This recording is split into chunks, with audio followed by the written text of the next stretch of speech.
Hello everyone, कैसे आप सभी लोग। मेरा नाम लकी खंडेलवाल है। आज मैं आप सभी लोगों के साथ मेरी एसएससी सीजीएल टीयर 3 की डिस्क्रिप्टिव कॉपी शेयर करूंगा, जिसमें मुझे 65 मार्क्स मिले थे।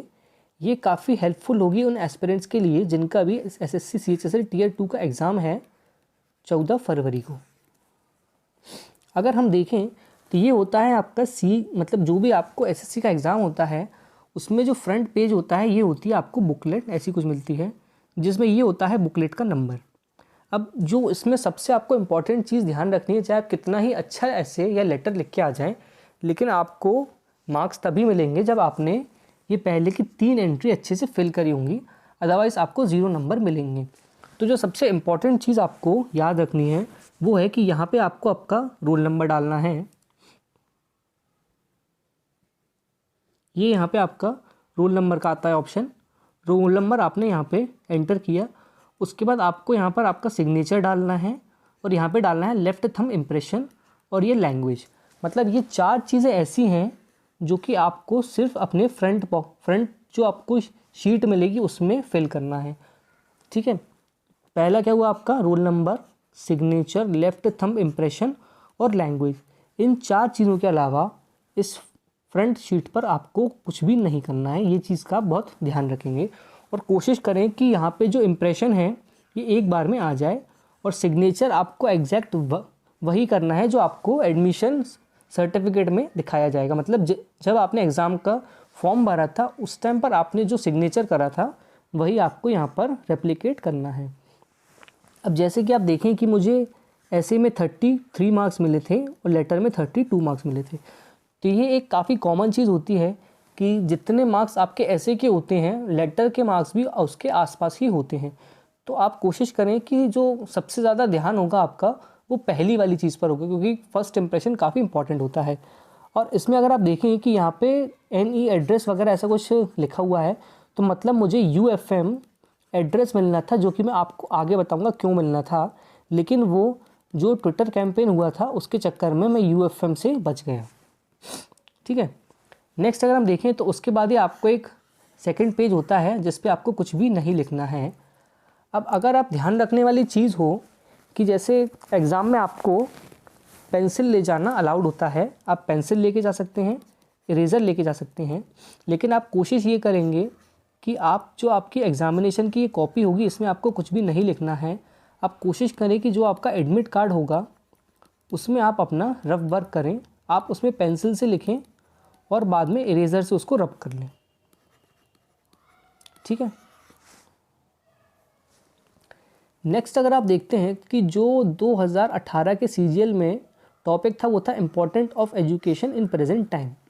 तो मैंने शुरुआत करी थी एक कोटेशन के साथ, Mahatma Gandhi said education is the most powerful weapon which one can use to change the world. ठीक है,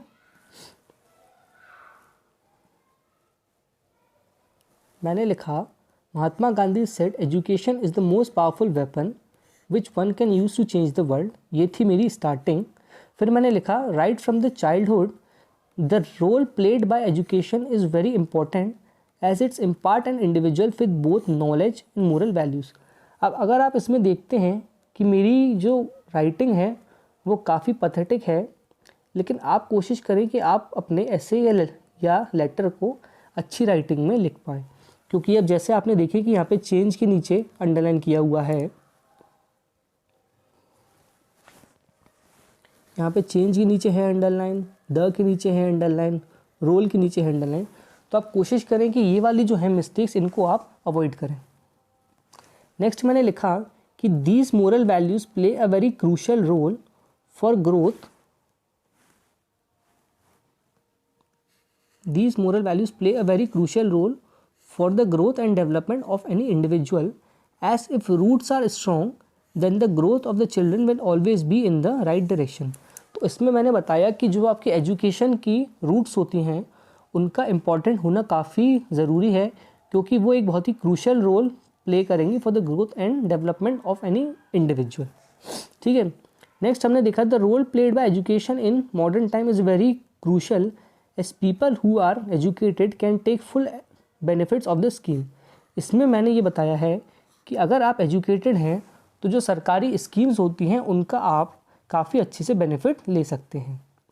the schemes provided by the government, ठीक है। Farmers of India are treated very badly by the landlords and money lenders, and if we educate farmers as well as their families, they can be aware of various benefits provided by the government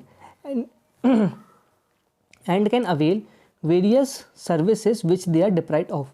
अब इसमें अगर आप एक चीज़ देखें तो मैंने यहाँ पे बाय को काट के BY लिखा, तो अगर आपके एग्ज़ाम में कुछ गलत लिख देते हैं तो आप कोशिश करें कि उसको सिर्फ एक सिंगल स्ट्राइक करें, आप उसको पूरे ऐसे नहीं करना है, सिर्फ एक सिंगल स्ट्राइक करके आप पास में ही लिख सकते हैं बाय। अब इसमें एक और चीज़ आप देखें कि मैंने कैन बी एक ही बॉक्स में लिखा है, तो अगर आपके आसपास दो छोटे छोटे शब्द भी आ रहे हैं तो वो आप एक बॉक्स में लिख सकते हैं, ये क्लियरली इससे समझ में आता है। इसमें मैंने ये बताया है कि हमें फार्मर्स और उनकी फैमिलीज़ को अच्छे से एजुकेट करना चाहिए ताकि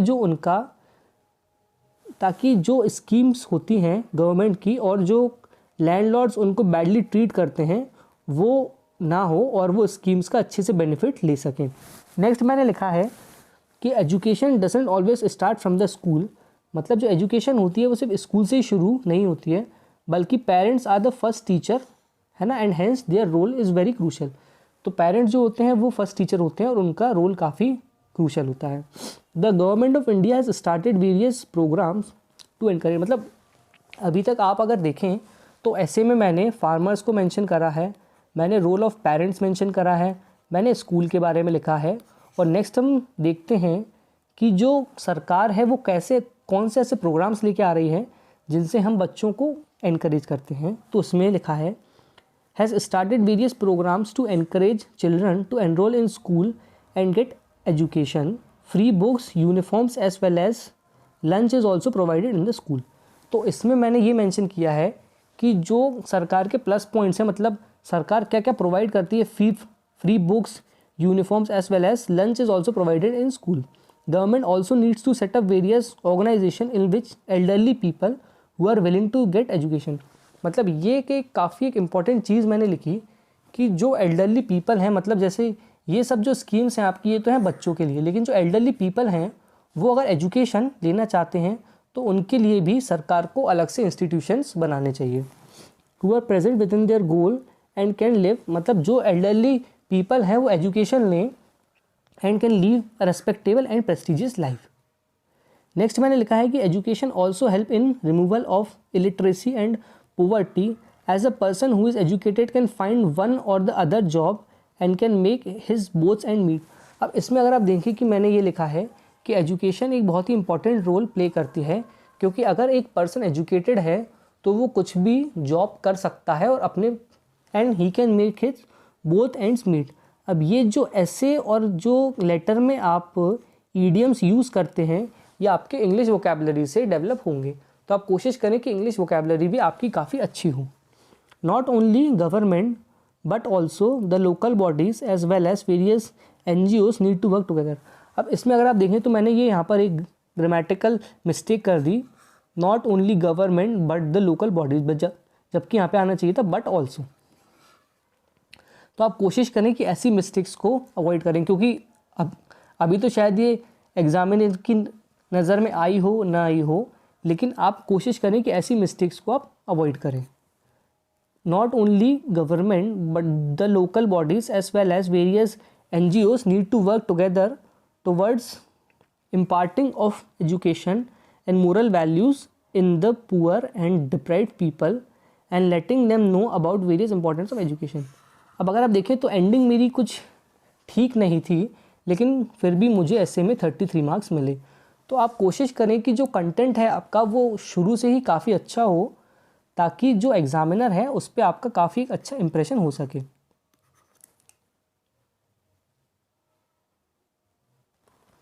अगर आप देखें तो इस लेटर में मैंने रोल ऑफ पेरेंट्स बताया है, रोल ऑफ स्कूल बताया है, रोल ऑफ गवर्नमेंट भी बताया है।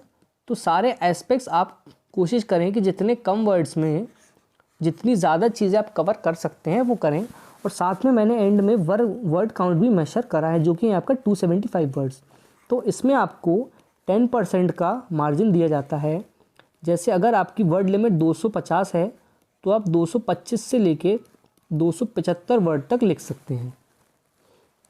नेक्स्ट हम आते हैं लेटर के ऊपर। अब ये एक काफ़ी इम्पॉर्टेंट चीज़ होगी जिसमें मुझे UFM होना था, but as my name is lucky, आप कुछ भी बोल सकते हैं कि मैं UFM से बच गया। अगर आप देखें तो इसमें लिखा है you are Sunil Sunita resident of Gandhi road Dwarka dash dash write a letter to manager complaining about their poor service. अब अगर आप देखें तो इसमें मैंने लिखा sender's address Gandhi road Dwarka New Delhi, ठीक है, ये मैंने लिखी डेट, ठीक है, लेकिन जो नेक्स्ट मैंने लिखा वो था GD रोड, उसके बाद मुझे सिर्फ ये न्यू दिल्ली 11083 लिखना था, लेकिन मैंने यहाँ पे एडिशनल क्या लिखा, लोधी रोड, जो कि मुझे यहाँ पर मेंशन नहीं करना था, क्योंकि जो आपका क्वेश्चन है उसमें GD रेस्टोरेंट का एड्रेस नहीं दिया गया है। तो आप कोशिश करेंगे कि आपको सिर्फ जो क्वेश्चन में दिया गया है आप सिर्फ वही अपनी शीट में लिखें, कुछ भी एडिशनल आपको नहीं लिखना है। ये मैंने लिखा यहाँ पे सेंडर्स एड्रेस, यहाँ पर डेट, और ये आपका रिसीवर्स एड्रेस। नेक्स्ट जो है सब्जेक्ट लिखा मैंने grievance regarding poor service and quality of food. अब ये लेटर मेरे लिए काफ़ी ईजी चीज़ थी, क्योंकि ये एक्सपीरियंस मेरे साथ पहले हो चुका था, तो मुझे सिर्फ वही का वही इसमें रेप्लिकेट करना था। नेक्स्ट मैंने लिखा सर। अब इसमें अगर आप देखें तो मैंने एक चीज़ यहाँ पे मिस करी थी, यहाँ मुझे लिखना था टू द मैनेजर।